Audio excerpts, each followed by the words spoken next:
할렐루야. 오늘 매일 주님과 함께 오늘은 찬송가 405장입니다. 주의 친절한 팔에 안기세 부르며 시작하겠습니다.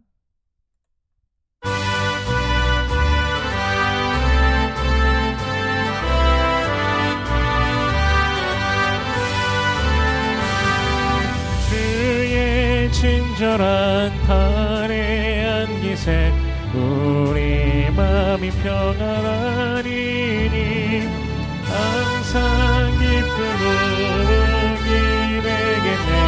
영원하신 팔에 안기세 주의 팔에 크신 팔에 안기세 주의 팔에 영원하신 팔에 안기세 날이 갈수록 주의 사랑이 두루왕명하게 비치고 더 이상 나는 그 편이 가리니 영원하신 팔에 안기세 주의 팔에 크신 팔에 안기세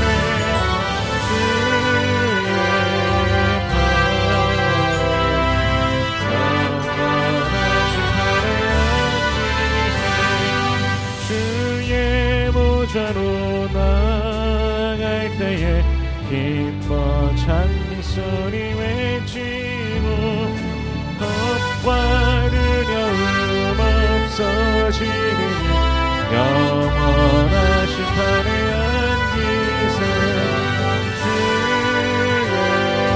팔에 크신 팔에 안기세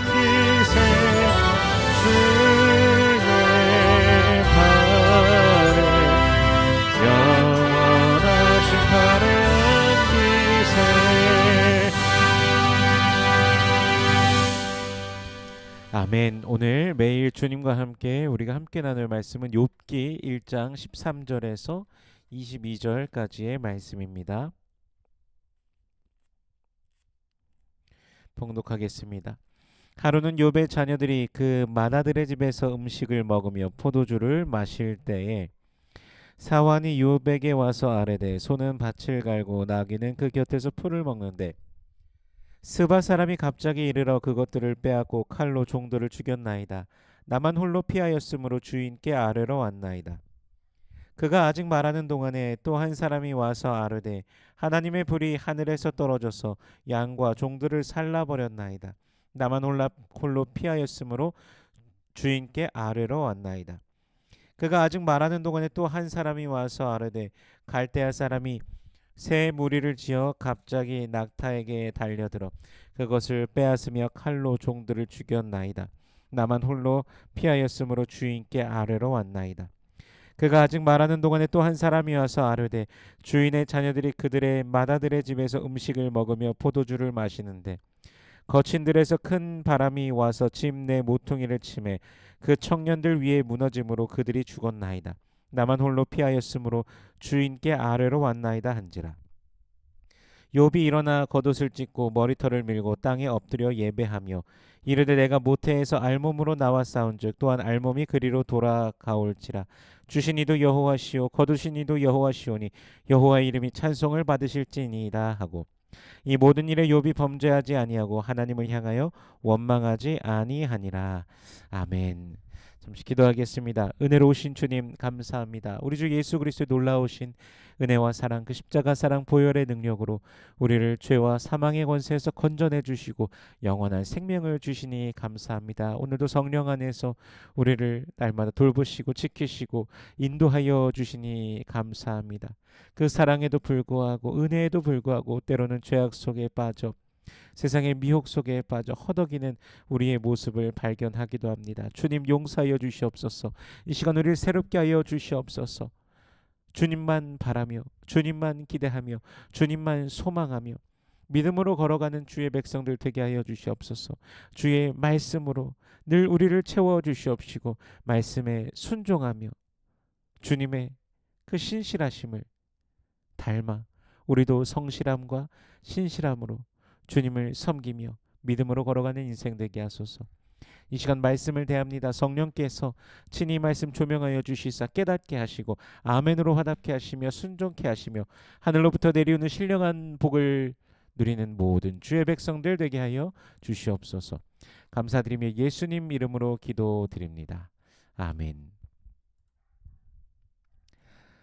욥의 자녀들이 마다들의 집에서 먹으며 포도주를 마시고 있는 장면으로 오늘 장면이 전환됩니다.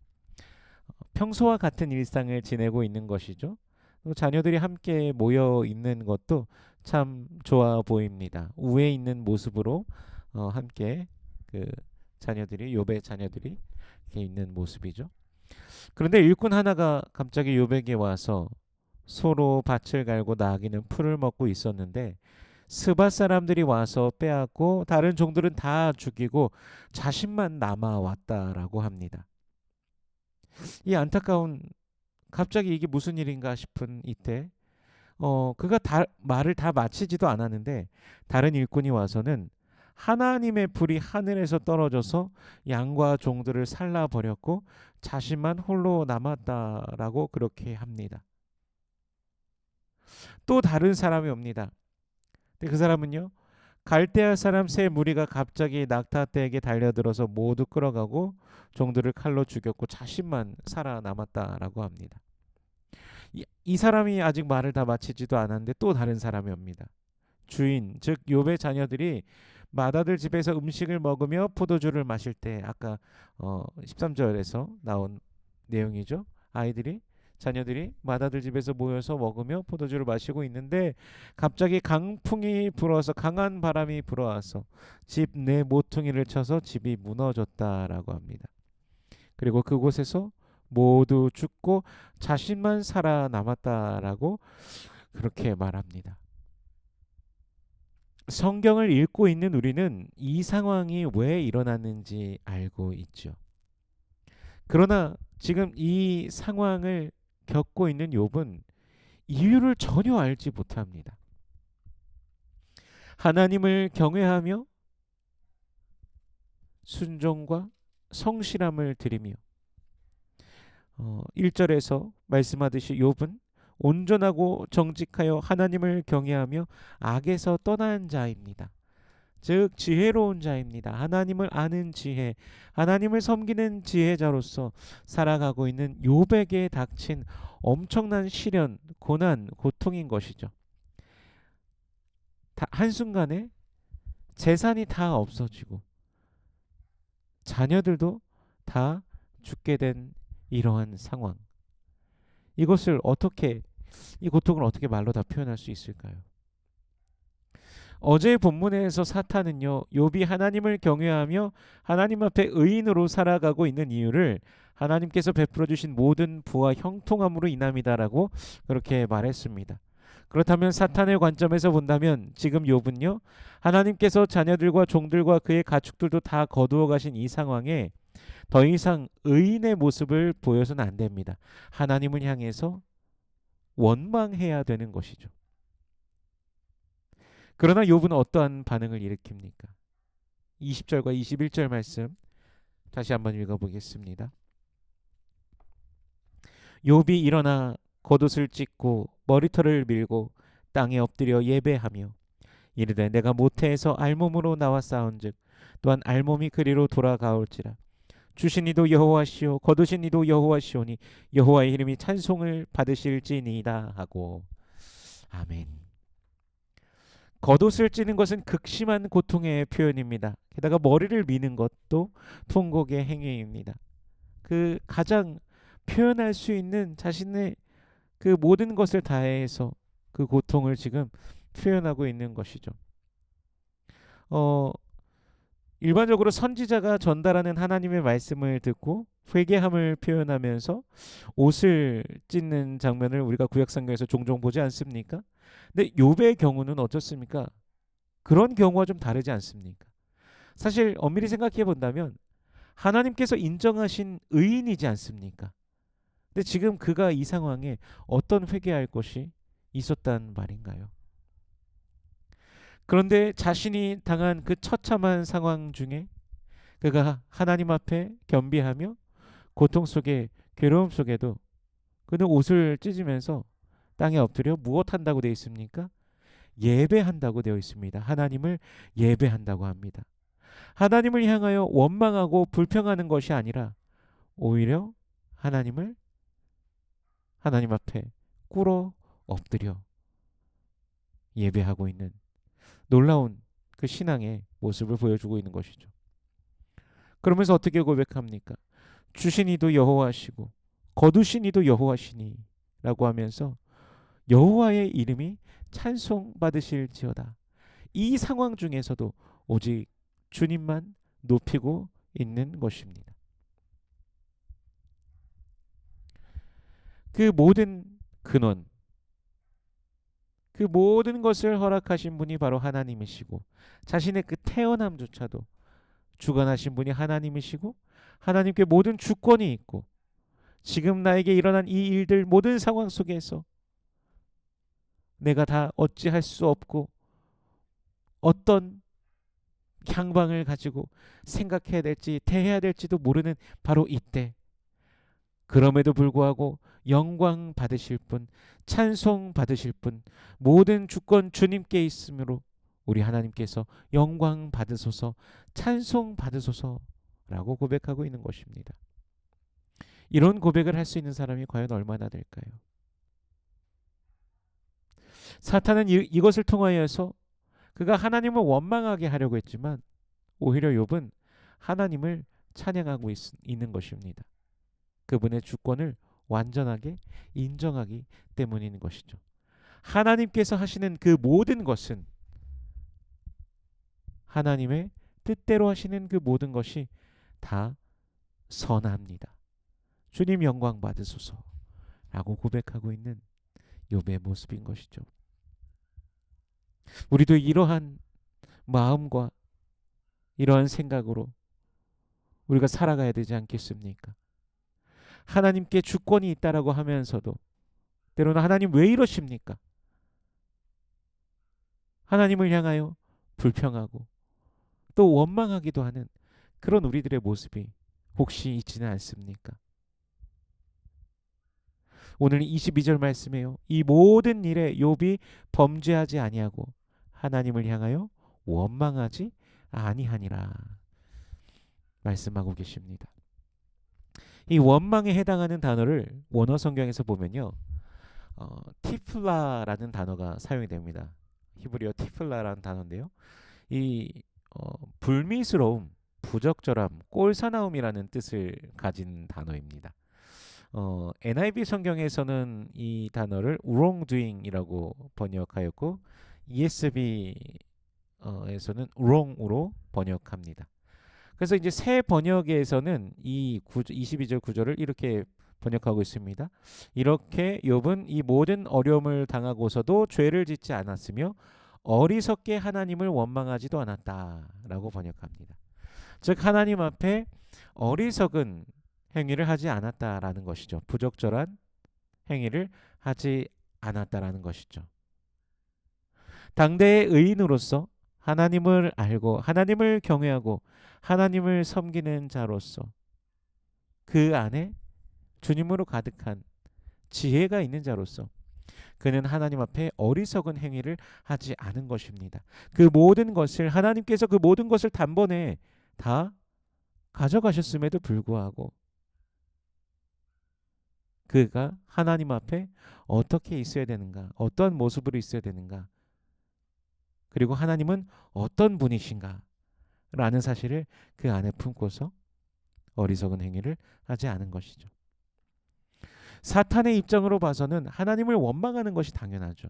복을 빼앗아 갔으니 원망하고 불평하는 것이 당연하겠지만 그 어리석음을 범하지 않은 것입니다. 오히려 하나님을 찬양하는 욥은 당대의 의인이었습니다. 정말 우리를 돌아보게 되는 그런 장면이지 않습니까? 하나님께서 베푸신 수많은 것들이 있지만 그 수많은 은혜에 대한 내게 주신 우리에게 주신 그것에 대한 감사는 손쉽게 잊어버리고 재물이나 건강이나 어떤 상황에 직면했을 때, 그 어떤 어려움에 직면하게 됐을 때 쉽게 하나님을 원망하게 되는 그런 모습이 있지는 않습니까? 십자가로 돌아가는 저와 여러분이 되기를 소원합니다. 우리를 구원하시기 위해 십자가에 못 박혀 죽으신 예수 그리스도의 그 사랑과 은혜로 돌아가서 우리에게 가장 큰 감사, 가장 큰 찬양이 무엇인가? 우리의 그 존재의 이유부터 시작하여서 우리에게 영생을 주신 우리 주 예수 그리스도의 그 은혜를 마음속 깊은 곳에서 기억하며 주님께 감사하며 찬양하는 우리가 되길 소원합니다. 오늘 우리의 삶의 모든 것이 주님의 은혜입니다. 오늘 삶 가운데 주께서 주신 모든 것, 그 모든 것이 주님의 은혜임을 기억하며 주님을 기뻐하며 감사하며 주님을 찬양하며 예배하는 이 하루가 되시길 주 예수 그리스도의 이름으로 축원합니다. 기도하겠습니다. 은혜로우신 주님 감사합니다. 우리 주 예수 그리스도의 놀라우신 그 은혜와 사랑을 우리에게 베풀어 주심에 감사합니다. 그 은혜를 기억하며 매일 믿음으로 걸어가는 주의 백성들 되게 하여 주시옵소서. 마음과 뜻과 힘을 다하여 주님을 사모하며 매일의 삶 속에서 참된 예배자로서 주님 앞에 살아가는 우리가 되게 하여 주시옵소서. 기도의 제목들이 있습니다. 주님 응답하여 주시옵소서. 주님의 선하심과 인자하심을 주의 백성들에게 베풀어 주시며 주님의 이름으로 구하는 예수의 이름으로 구하는 모든 자들에게 주여 응답하여 주시옵소서. 육신의 연약한 자들이 있습니다. 주님 치료하여 주시옵소서. 주님의 그 놀라우신 그 권세와 능력으로 한 사람 한 사람에게 임하시며 머리끝부터 발끝까지 새롭게 하시고 치유하여 주시옵소서. 마음이 상한 자 새롭게 하시고 주님의 그 위로로 말미암아 오히려 기쁨이 넘치게 하여 주시옵소서. 오늘의 삶도 주님께서 붙드시는 줄 믿습니다. 성령 하나님께서 돌보시고 인도하여 주시옵소서. 여호와는 내게 복을 주시고 너를 지키시길 원하며 여호와는 그 얼굴을 내게 비추사 은혜 베푸시길 원하며 여호와는 그 얼굴을 내게로 향하여 드사 평강 주시길 원하노라. 주님 말씀하셨으니 언약하신 대로 오늘도 임하여 주시옵소서. 감사드리며 예수님 이름으로 기도드립니다. 아멘.